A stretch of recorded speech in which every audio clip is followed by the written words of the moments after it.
Hello dear aspirants, welcome back to our Raptor Academy. This is Shravan Kumar. I'm the faculty of Geography and Current Affairs. So guys ఇక మనకి notification అనేది చాలా దగ్గరలో ఉంది. ఇక్కడ ఈ రోజు నుంచి మన క్లాసెస్ మీకు ఎలా ఉంటాయంటే అసలు నోట్ మేకింగ్ ఎలా చేసుకోవాలి చూడండి. సో ఇక్కడ ఒక కరెంట్ అఫైర్ని మీరు చూడగానే మనకి సోది ఎంతో ఉంటుందండి, అది ఏం అవసరం లేదు. మనకి నోట్ మేకింగ్ ఎలా చేసుకోవాలి అండ్ దాంతోపాటుగా మనకి సబ్జెక్ట్ రిలేటెడ్ ఏదైనా ఒక కరెంట్ అఫైర్స్ మనకు కనబడితే దాన్ని సబ్జెక్ట్లో అప్డేట్ ఎలా చేసుకోవాలి, ఈ విషయాల మీద నేను మీకు ఒక స్పష్టత ఇస్తా. అండ్ ఎగ్జామ్ వచ్చేంత వరకు నేను పీవీక్యూస్ కానీ ఎంసీక్యూస్ కానీ కరెంట్ అఫైర్స్ కానీ అండ్ మోటివేషన్ వీడియోస్ కానీ మన ఛానల్ నుంచి మీకు వస్తూనే ఉంటుంది. ఇప్పుడే కొత్తగా మన ఛానల్కి వస్తే డెఫినెట్గా సబ్స్క్రైబ్ చేసుకోండి. కంటెంట్ క్వాలిటీ నస్తే లైక్ ఇవ్వండి. లైక్ ఇస్తే పక్కన మీకు హైప్ అని ఒక ఆప్షన్ ఉంటుంది, అది కూడా ఒకసారి ఇవ్వండి. It's humble request from my side. Okay, thank you guys. So ఇక్కడ మనం ఒక విషయం గురించి చర్చించుకుంటున్నాం. So Rajya Sabha chairman vice president, okay, ఈయన ఒక విషయం గురించి ఇక్కడ మాట్లాడడం జరిగింది. ఆ విషయం ఏంటంటే ఇక్కడ చూడండి, ఈ ఫోటో చూస్తే మీ అందరికి ఏం గుర్తొస్తుంది? 1942 ఆగస్టు 8 అండ్ 9 నాడు మన దేశంలో ఏం జరిగిందండి మీ అందరికీ తెలిసిందే. ఈ ఉద్యమాన్ని మనం ఆగస్టు క్రాంతి లేదా క్విట్ ఇండియా ఉద్యమం, డూ ఆర్ డై ఉద్యమం, ఇలా రకరకాల పేర్లతో మనం పిలుచుకుంటాం. అయితే ఇప్పుడు ఈ ఉద్యమం అనేది జనరల్గా ఇండియన్ హిస్టరీలో, అది కూడా మోడర్న్ హిస్టరీలో ఒక అంశం. బట్ ఇప్పుడు ఇది కరెంట్ అఫైర్స్లోకి ఎందుకు వచ్చింది చూడండి. కరెంట్ అఫైర్స్ అంటే అదేదో స్పెషల్ సబ్జెక్ట్ కాదు, అన్ని సబ్జెక్టుల సమాహారాన్ని ఇక్కడ కరెంట్ అఫైర్స్ అనే పేరుతో మనం పిలుచుకుంటున్నాం. ఈరోజు హిస్టరీలో ఈ కరెంట్ అఫైర్ ఇప్పుడు అప్డేట్ అయింది. సో అప్డేట్ అవ్వడంతో పాటు ఇక్కడ ఒక విషయం తెలుసుకోండి. ఇప్పుడు ఇది కరెంట్ అఫైర్లోకి వచ్చింది కాబట్టి రేపు సబ్జెక్టులు రాకుండా డైరెక్ట్ క్వశ్చన్ కూడా మీకు రావచ్చు. అంటే నేటికి ఇది ఎప్పుడు ఏర్పడింది? మనకి 1942లో ఏర్పడింది కదా. ఈ రోజుకి 84 సంవత్సరాలు ఈ క్విట్ ఇండియా ఉద్యమం పూర్తి చేసుకుందని ఈ సమ్మరీ మనకి చెబుతుంది. ఓకే, సో ఇప్పుడు ఈ కరెంట్ అఫైర్ని నేను మీకు ఎలా డివైడ్ చేసా అంటే, సో అసలు పాయింట్స్ ఏంటి, ఇక్కడ మనం ఏం తెలుసుకుంటున్నాం, అసలు వాట్ ఈజ్ ఇట్ అంటే క్విట్ ఇండియా అంటే ఏంటి, ఇది ఎందుకు లాంచ్ అయింది, దీని వెనకాల హిస్టారికల్ బ్యాక్గ్రౌండ్స్ ఏంటి, మరి ఈ టైంలో మనకి కీ ఈవెంట్స్ ఏమైనా ఉన్నాయా, అవుట్కమ్స్ ఏమైనా జరిగినాయా. సో దీనికంటే ముందు మనం కొన్ని చట్టాలు తెలుసుకోవాలండి. ఏంటంటే ఈ 1857 కంటే ముందు చూస్తే అన్ని చట్టాలని మనం ఏమంటున్నాం, చార్టర్ చట్టాలు అనే పేరుతో పిలుచుకుంటున్నాం. దీని తర్వాత చూసుకుంటే మనకు వచ్చిన అన్ని చట్టాలని కౌన్సిల్ చట్టాలు అనే పేరుతో చూసుకుంటున్నాం. సో అలా ప్రధానంగా మనం 1861లో మనకు కౌన్సిల్ చట్టం వచ్చింది. దీని ప్రకారంగా హైకోర్టులు ఏర్పడ్డాయి. అలా ఏర్పడ్డప్పుడు Bombay high court, Madras high court, Calcutta high court, Allahabad హైకోర్టులు వచ్చాయి. తర్వాత 1891లో ఇంకొక కౌన్సిల్ చట్టం వచ్చింది, దట్స్ నాట్ మచ్ ఇంపార్టెంట్. 1909లో ఇంకో చట్టం వచ్చింది, దీన్నే మనం మింటో మార్లర్ రిఫార్మ్స్ లేదా భారత ప్రభుత్వ చట్టం 1909 అనే పేరుతో చూసుకుంటాం. నెక్స్ట్ 1919 దీన్నే మనం మాంటెగు చెమ్స్ఫోర్డ్ రిఫార్మ్స్ లేదంటే భారత ప్రభుత్వ చట్టం 1919 అంటాం. సో ఇక్కడ నుంచి మన దేశంలో ఉద్యమాలు చాలా ఉవ్వెత్తున ఎగిసినాయి. సో ఇక్కడ మనం చూసుకుంటే ఈ చట్టాన్ని రివ్యూ చేయడానికి మన దేశంలోకి వచ్చిన ఒక కమిషన్ని 1927లో సైమన్ కమిషన్ అంటాం. ఈ సైమన్ కమిషన్ మీద ఒక ఏకాభిప్రాయానికి మనం 3 రౌండ్ టేబుల్ సమ్మిట్లని ఏర్పాటు చేసుకోవడం జరిగింది. ఓకే, సో తర్వాత కాలగమనాన్ని మనం చూసుకుంటే 1939 నుండి 1945 వరకు ఈ మధ్యకాలంలో మనకి వరల్డ్ వార్ 2 వచ్చింది. ఇక్కడ మన దేశ ఐఎన్సీ అడగకుండా మన భారతీయుల్ని బ్రిటిష్ వాళ్ళు తీసుకెళ్ళి ఏం చేశారు, వరల్డ్ వార్ 2లో రిక్రూట్ చేయడం జరిగింది.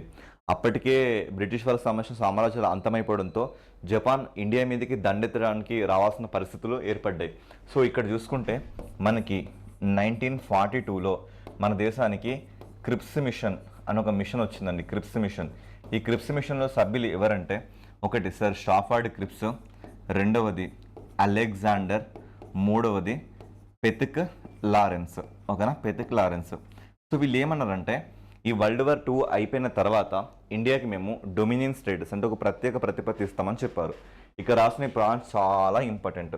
సో ఇవన్నీ కూడా మనకి 1942లో గాంధీజీ గారు ఈ ఉద్యమాన్ని తీసుకురావడానికి ఒక కారణమైంది.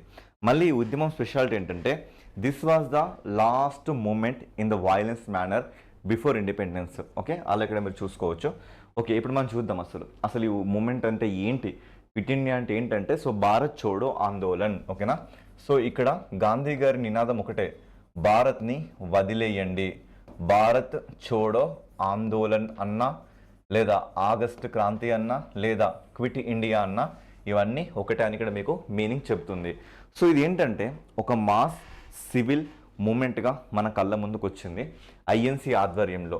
లాంచింగ్ డేట్స్ ఎప్పుడెప్పుడంటే ఆగస్టు 8, ఆగస్టు 9, 1940లో వచ్చింది. మరి లొకేషన్ ఎక్కడంటే ఇక్కడ చూడండి, ఇక్కడ టియర్ గ్యాస్ ప్రయోగిస్తున్నారు. ఈ దాన్నే మనం గోవాలియా ట్యాంక్ మైదాన్ అనే పేరుతో మనం పిలుచుకుంటాం. దీన్ని ఏమంటున్నాం? గోవాలియా ట్యాంక్ మైదాన్. ఈ గోవాలియా ట్యాంక్ మైదాన్లో ఇది జరిగింది. ఇంపార్టెంటా సార్ అంటే ఎస్, అబ్సల్యూట్లీ ఇంపార్టెంట్.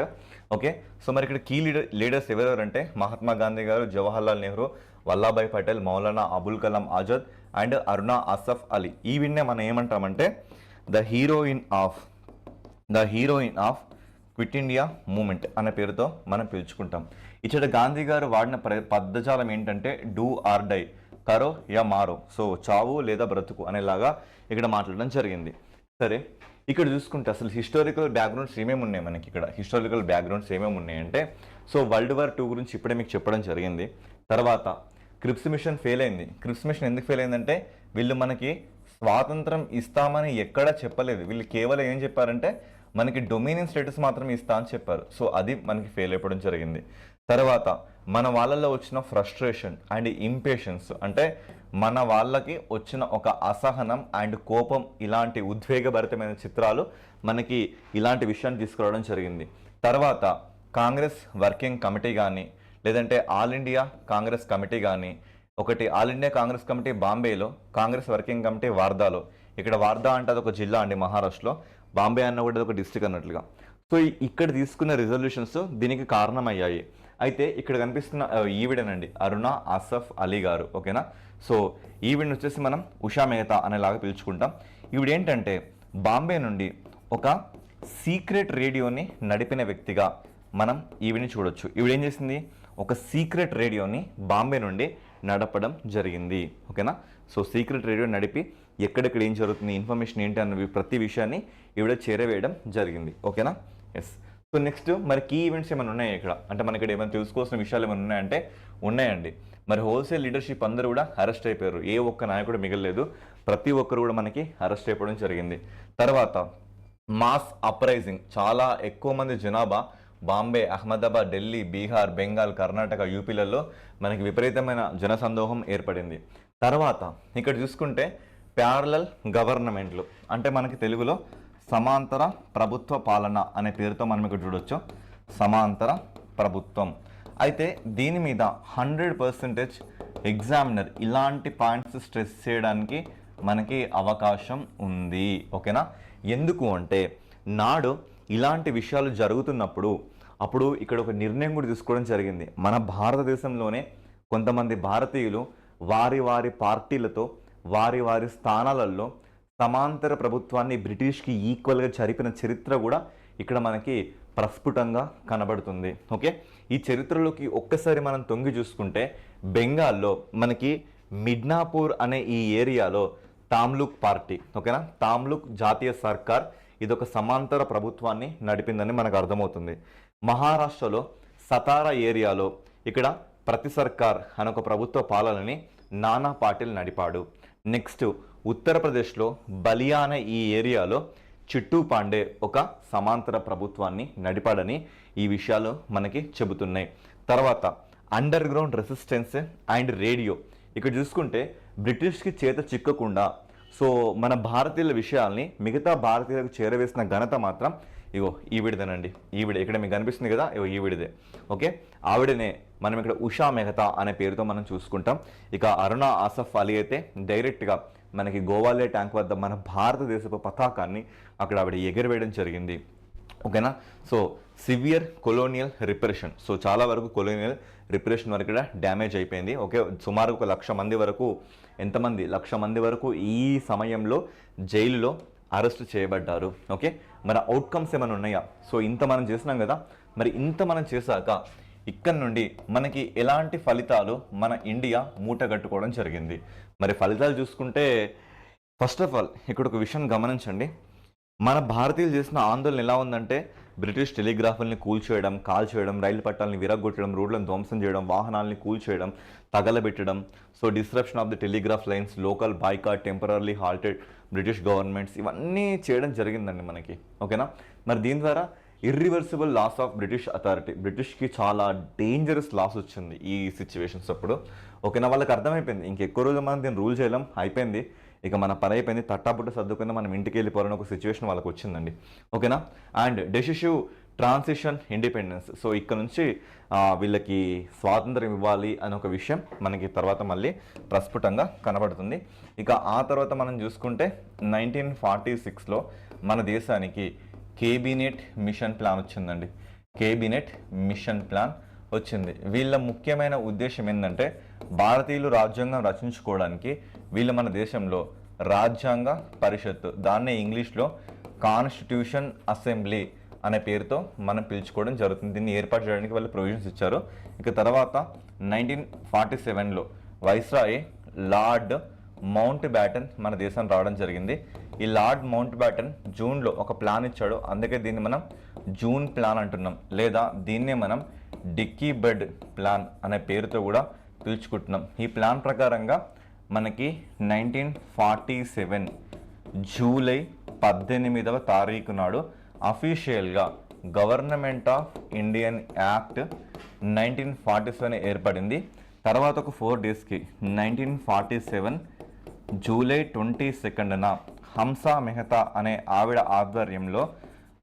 ఆధ్వర్యంలో జరిగిన కమిటీ ప్రకారంగా మన దేశంలో ట్రై కలర్ ఫ్లాగ్ అనేది ఏర్పాటు చేయడం జరిగింది.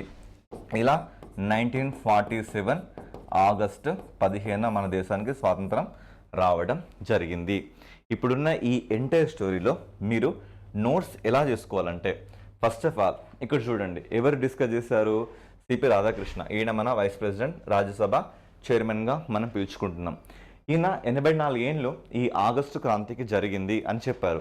మరి ఆగస్టు క్రాంతి అంటే ఏంటి అంటే, ఫస్ట్ ఆఫ్ ఆల్ ఇదొక అత్యంత జనాలతో కూడిన హింసాత్మకమైన ఉద్యమంగా మనం చూడవచ్చు. ఎందుకు వచ్చిందంటే దానికి ముందు ఈ చరిత్ర అంతా మీకు తెలిసి ఉండాలి. ఈ చరిత్రని నువ్వు ఎక్కడెక్కడ చూడగలుగుతావు? ఒకటి మోడర్న్ హిస్టరీలో చూడగలుగుతావు, రెండవది పాటలు చూడగలుగుతావు. సో మళ్ళీ దీని గురించి స్పెషల్గా నేర్చుకునేది అంటూ ఏం లేదు. ఓకేనా. సో 1942లో ఉద్యమం స్టార్ట్ అయింది, గాంధీజీ స్టార్ట్ చేసిండు డూ ఆర్ డే అనే నినాదంతో.